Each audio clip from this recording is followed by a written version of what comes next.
Hi there guys, Sam here. Welcome to another video where I go through the 5 things I dislike about the new Mark 8 Golf R. So yeah, I'll get straight into the video really. So yes, you join me once again for another video, and I wanted to go through these kind of current points. There's been a lot of kind of build up to the Mark 8 Golf R, and I'd just like to go through some of the things that, yeah, are not quite taking my fancy really. And I kind of hear the same comments from a lot of my subscribers as well about the things that aren't so great about this car. So yeah, I'll get straight into the first 5 points really. So number one, my first point has to be the price of this car. Now, for something like a hot hatch, it is still in that sort of hatchback segment. Okay, it's a top of the range car.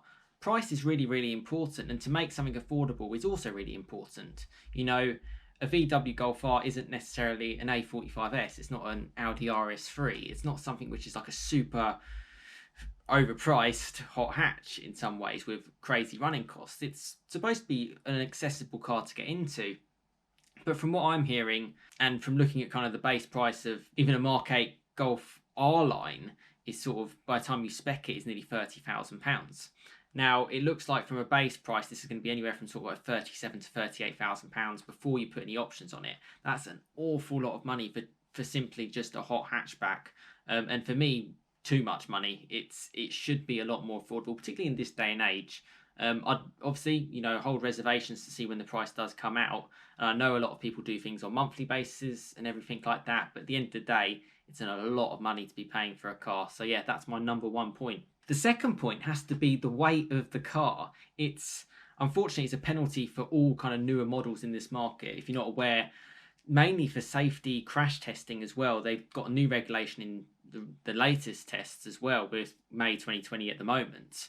And that means, well, yeah, essentially it's even more tougher. And to make these cars more compliant and to get that 5-star rating, they have to make the car more structurally sound, and that just adds weight. And it really does affect, obviously, loads of things: the performance, the fun, the fuel economy. Everything is dented as a result, and that's just not great. And if you compare it back to the last model, the Mark 7, yeah, it struggles to kind of make me feel it's going to be a really fun car. You go back 10 or 15 years and you look at like a V10 M5 or something like that, BMW M5, and it's probably weighing about the same amount as modern day hot hatches, which is just ridiculous. You're talking over 1,600 kilos. It's a lot of weight for just a hot hatchback. So yeah, that's my second point. The third point has to be performance. Now, this is a weird one because I actually don't think it's going to be that much quicker than the old one. I mean, you think about it, it's going to be similar power, 30 brake horsepower more. But then, like I said, if it's going to weigh an extra 50, 60, 70 kilos, however much it is, particularly if you've got it all specced out, sort of 5-door pano roof and everything, it's going to be a heavy car. It is going to slow it down somewhat. And, you just feel with all these kind of like, you've got soft limiters, you've got, everything to kind of ultimately save fuel and save the environment. Doesn't necessarily push for a very high performance car. And even if it had a little bit more power, I'm not sure it's going to be drastically any different than the last one on the performance stake. And like I said, with modern day tyres as well in this day and age, which you can fit to cars, like for like tyres on a Mark 7 Golf R around a track, there's probably not going to be that much difference at all between the two. And I kind of get that from like, if it's like a facelift version of the model, like from a Mark 7 to a 7.5, there wasn't massive amount of difference. But from a whole new model, there should be a noticeable change in performance. And I go back to look at Mercedes, the A45 that they brought out. They replaced that with this A45S. That seems like a huge step up in performance, like a massive noticeable amount. This, not so much. So that's definitely my third point. My fourth point is it's got the same engine. And again, this is the trusted EA888 engine, which I love. I think it's fantastic, and it has a lot of going for it. And it has a lot going for it for VW as well. But they haven't done anything to really improve that engine. Sounds like it's going to have a tiny bit more power, but the engine is basically the exact same you're going to see in a Mark 7 Golf R, or equivalent Audi S3 or anything like that. It's just the same engine. There's no hybrid that was talked about to make things a little bit interesting.